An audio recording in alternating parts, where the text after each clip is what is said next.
బైబిల్లో సామెతలు 10వ అధ్యాయం 22వ వచనంలో యెహోవా ఆశీర్వాదము ఐశ్వర్యమిచ్చును, నల్ల కష్టం చేత ఆ ఆశీర్వాదం ఎక్కువ కాదు అని రాయబడింది.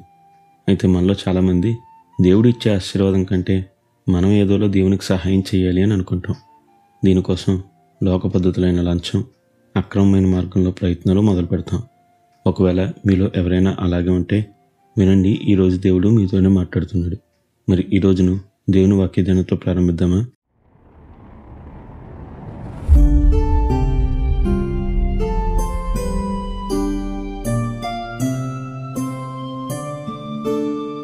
ఈ లోకంలో ప్రజలు తమకేదైనా ఒక కార్యం జరగాలి అంటే అయితే లంచం ద్వారా, లేదంటే అక్రమం, మరీ కాకుంటే అడ్డదారులు పట్టుకుంటారు.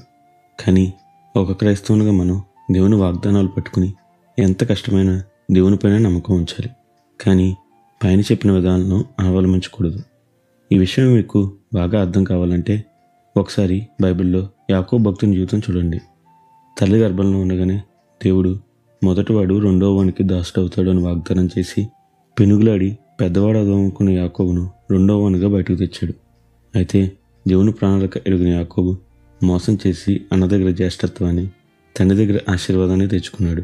కానీ మిగిలింది మాత్రం నష్టమే, ప్రయాసమే.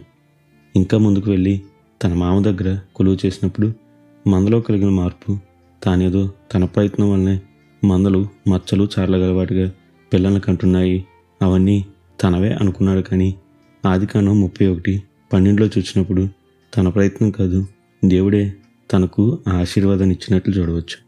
చూసారా యాకోబు జీవితం? అందుకే ఈ దినం నుండైనా దేవుని వాగ్దానాలను గట్టిగా పట్టుకోండి. మీ క్రియలు కాదు, మీ సొంత ప్రయత్నం కాదు, దేవుని ఆశీర్వాదమే మీకు ఐశ్వర్యాన్ని ఇస్తుంది.